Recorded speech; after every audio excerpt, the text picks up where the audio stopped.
कि मोदी जी ने गीता दिया, अच्छी बात है, लेकिन मेरी निजी राय ये है, मेरा पर्सनल मानना ये है कि गीता के साथ कुरान शरीफ भी दिए होते, बाइबल देते, और भी हमारे देश में धर्म जाति के मानने वाले लोग हैं उनकी भी जो ग्रंथ किताबें हैं वो देते हैं, तो एक अच्छा मैसेज जाता है कि देखो सेकुलरिज्म प्लुरलिज्म की भारत देश जो दुहाई देता है, इतने सारे रिलीजन प्रैक्टिस करने वाले लोग यहाँ रहते हैं। वारिस पठान जैसे लोग सवाल उठा रहे हैं कि क्यों इस सेकुलर देश में भगवत गीता ही सबको भेंट की जाती है। जरा सोचिए, अगर मोदी जी ने मिस्टर पुतिन को भगवत गीता के साथ साथ कुरान भी भेंट की होती, अगर ऐसा किया होता तो मिस्टर पुतिन इन दोनों किताबों से क्या शिक्षा लेते।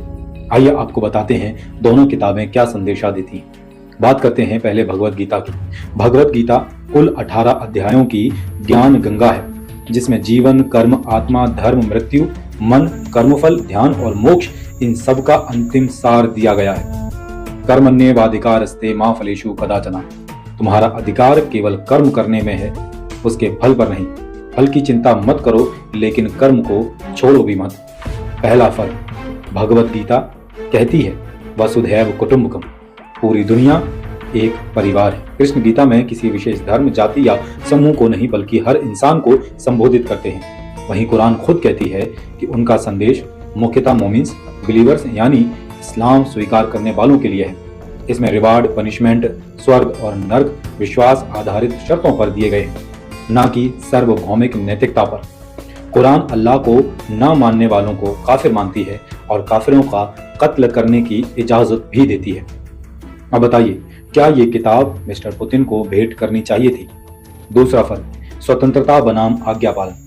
गीता कहती है तुम सोचो, समझो, सत्य की तलाश करो और फिर निर्णय करो। गीता विचार, स्वतंत्रता और तर्क को महत्व देती है। यहाँ ईश्वर से सवाल पूछना वर्जित नहीं, बल्कि इनकरेज्ड है। कुरान का मूल संदेश है समर्पण करो, सवाल नहीं।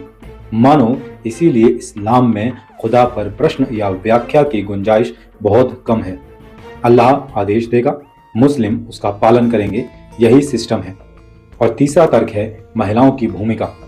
साथियों, गीता और भारतीय दर्शन में स्त्री को देवी का रूप माना गया है। शिक्षा का अधिकार स्त्री को बराबर का है, भूमि का अधिकार एक समान है, आध्यात्मिक खोज का अधिकार बराबर है। द्रौपदी, गार्गी, मैत्रेयी, सीता निर्णयकर्ता, विचारक और व्यवस्था में सक्रिय भूमिका वाली पात्र हैं। वहीं कुरान में स्त्री पुरुष के बाद दूसरे स्तर पर आती है। उत्तराधिकार यानी इनहेरिटेंस पुरुषों के मुकाबले आधा होता है।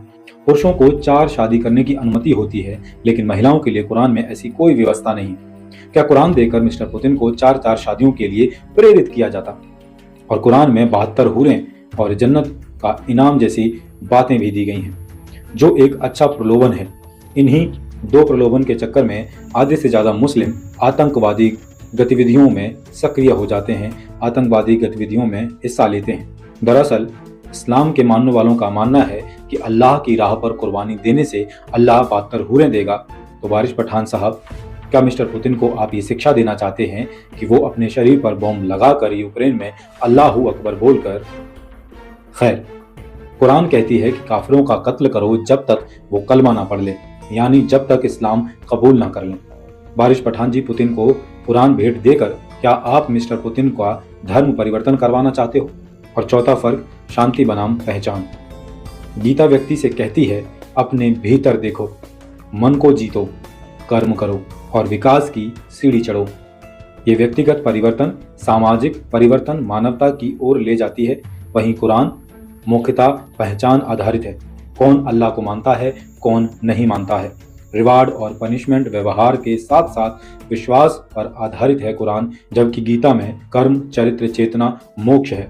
तो सवाल, पुतिन को गीता क्यों दी गई?